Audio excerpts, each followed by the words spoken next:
Nechama, est-ce que tu pourrais me faire la synthèse de tout ce que nous venons de voir? Parce qu'il y a des concepts que nous avons analysés, approfondis, et nous les avons mis en relation avec les premiers personnages bibliques. Mais il y a quelque chose qui me dérange dans tout ça. C'est que d'où proviennent ces erreurs? Pourquoi sont-elles possibles? Pourquoi Dieu a-t-il fait que ces erreurs soient possibles et qu'il faille les réparer?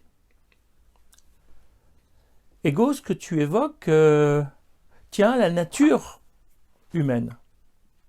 L'homme, depuis le début de la création, au moment où il est façonné par Akadosh Baruch Hu, les textes attirent notre attention sur le fait que dans le concept de Yetzira, de création, il y a deux Yud. Un pour le bon penchant, un pour le mauvais penchant. C'est-à-dire que dès le départ, l'homme a une potentialité à faire le mal ou à faire le bien. Bien sûr, au moment du Gan Eden, ces deux potentialités ne sont pas complètement développées. Il est plutôt dans faire le bien et sa possibilité de faire le mal est en quelque sorte endormie. Au moment où il va quitter le Gan Eden, il se réveille pleinement. Ces deux éléments sont constitutifs de sa nature. Il ne faut pas oublier que l'humain est un être qui a une partie matérielle, un corps, qui lui donne vie aussi, et une partie spirituelle, qui vient d'Akadosh Baruch Hu et qui va lui permettre de dialoguer avec le divin. Ces deux éléments tiraillent dans un sens ou dans l'autre. Comme on l'a vu, il ne s'agit pas d'éliminer l'un plutôt que l'autre. Il s'agit de garder les deux. Mais de faire en sorte que ce qu'on appelle le Yetzer Hara, le penchant vers le mal, la volonté de rechercher par tous les moyens la matérialité, doit être réorienté, doit être consacré au service d'Akadosh Baruch Hu. Il y a là un dynamisme, une force, une volonté qu'il faut capter au service de la spiritualité, parce que la spiritualité, parce qu'elle n'est pas matérielle, n'a pas cette puissance et n'a pas cette force. Donc c'est ensemble, les deux penchants réunis, qu'il faut aller vers le bien à la recherche d'Akadosh Baruch Hu. D'ailleurs, cela est rapporté également à l'époque de Noé, au moment où les hommes sortent de l'arche. Akadosh Baruch Hu réaffirme cette particularité humaine. Désormais, je ne maudirai plus la terre à cause de l'homme, car les conceptions du cœur de l'homme sont mauvaises, dès son enfance. Il ne s'agit pas de dire qu'il est mauvais en soi. Il s'agit bien de nous dire ici, dans le chapitre 8, verset 21, qu'il a dès le départ cette potentialité, parce que ça fait partie de son être. Et ça ne le déresponsabilise pas, dans la mesure où il le sait, où cela est dit, cela est connu. Alors il a le devoir de travailler sur cette nature pour essayer de se consacrer entièrement à la matérialité. Ces erreurs proviennent de sa matérialité.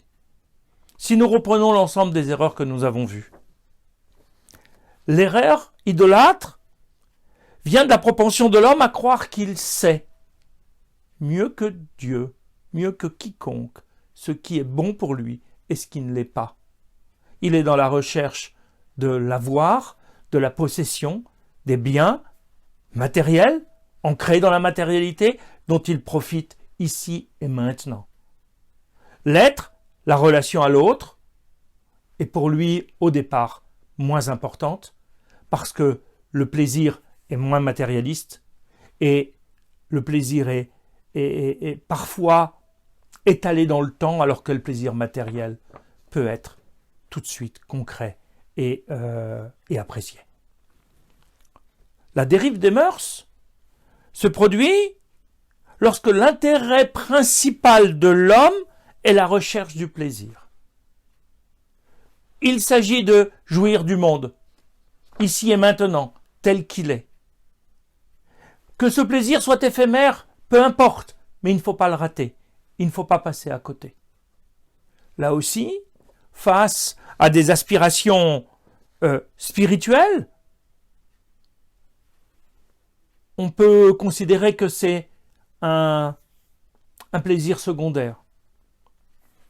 Mais en même temps, ce qu'il faut comprendre, c'est que dans cette recherche des plaisirs, progressivement, l'autre devient accessoire. L'autre devient un objet à notre service et non plus un partenaire d'une rencontre potentielle. La troisième erreur, nous l'avons vu, le meurtre, le développement du meurtre, c'est le sentiment que la vie humaine, finalement, parce qu'elle est limitée, elle n'a pas de grande valeur, elle est banale. Les athées finiront par dire, finalement, je suis né par hasard, je quitterai ce monde par hasard, et la vie sur Terre est un peu absurde. Toute la dimension de la spiritualité, c'est de considérer qu'il y a une histoire avant et qu'il y aura une histoire après. Que l'âme peut transcender ce temps limité de la vie matérielle et que ce que l'on fait aujourd'hui peut avoir un impact sur le monde d'aujourd'hui, mais aussi sur le monde de demain, sur nos descendants, sur nos enfants, nos petits-enfants et les générations qui viennent. Le respect de la vie, c'est le respect de l'origine spirituelle de la vie.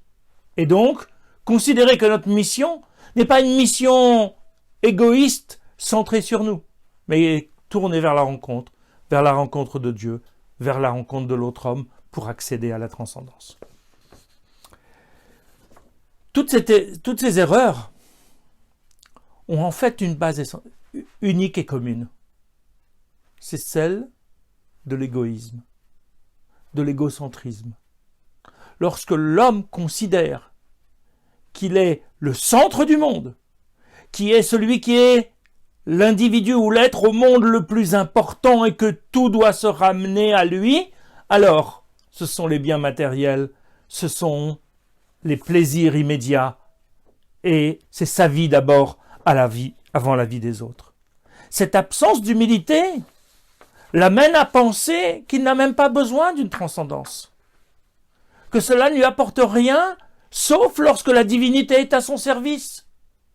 Mais lui, se mettre au service de la divinité, alors que c'est lui le plus important, alors que c'est lui l'essentiel du monde. C'est vrai que les sages nous disent que chacun doit considérer que le monde a été créé pour lui.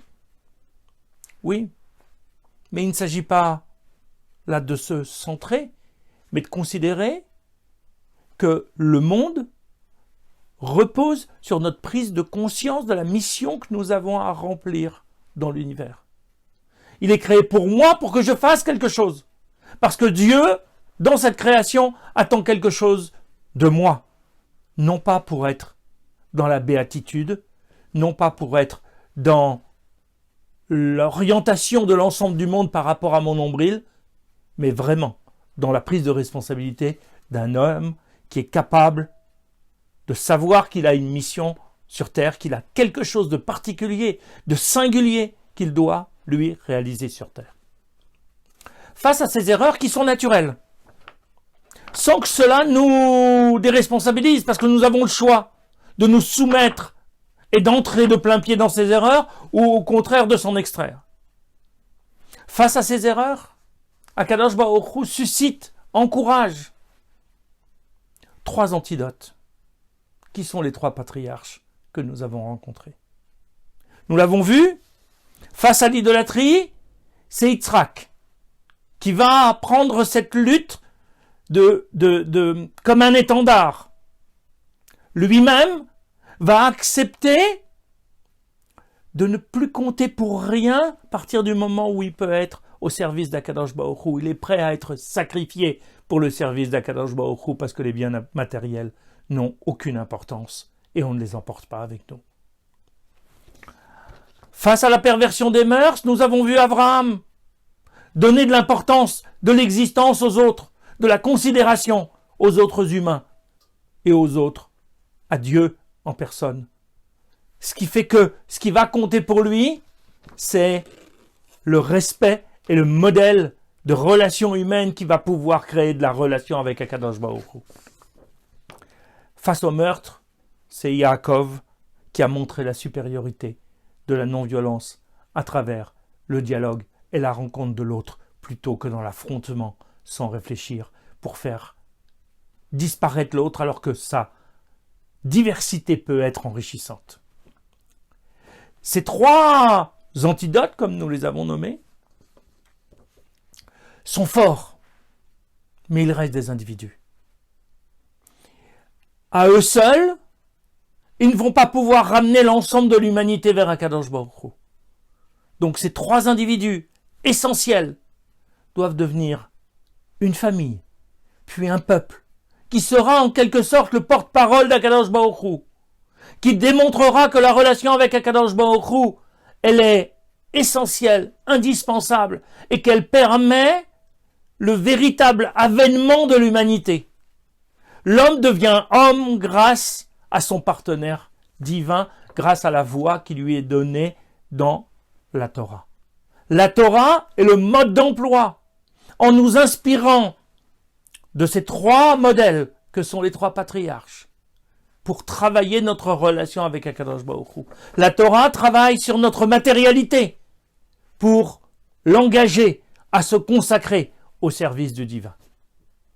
Pour devenir peuple, les Bnei Israël devront descendre en Égypte et là aussi venir se transformer.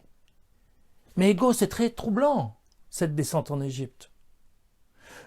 Tu viens de me redire que le modèle des patriarches était essentiel, qu'on passait progressivement de la notion individuelle à la notion collective. Alors pourquoi les Bnei Israël ne peuvent-ils pas devenir un peuple en restant sur leur terre, chez eux, en Canaan? Pourquoi cette descente en Égypte qui ressemble d'une certaine façon à une sanction, à une punition? Qu'est-ce qui a dysfonctionné dans toute cette procédure de déploiement de la voie d'Akadosh Baruch Hu? Pourquoi cet esclavage? Pourquoi cette souffrance? Tu as raison, Ego. Cette descente en Égypte est troublante. De nombreux commentateurs s'y sont penchés pour essayer de comprendre ce qui la justifiait. Et si tu le veux bien, ce sera l'objet de nos réflexions dans les semaines qui viennent.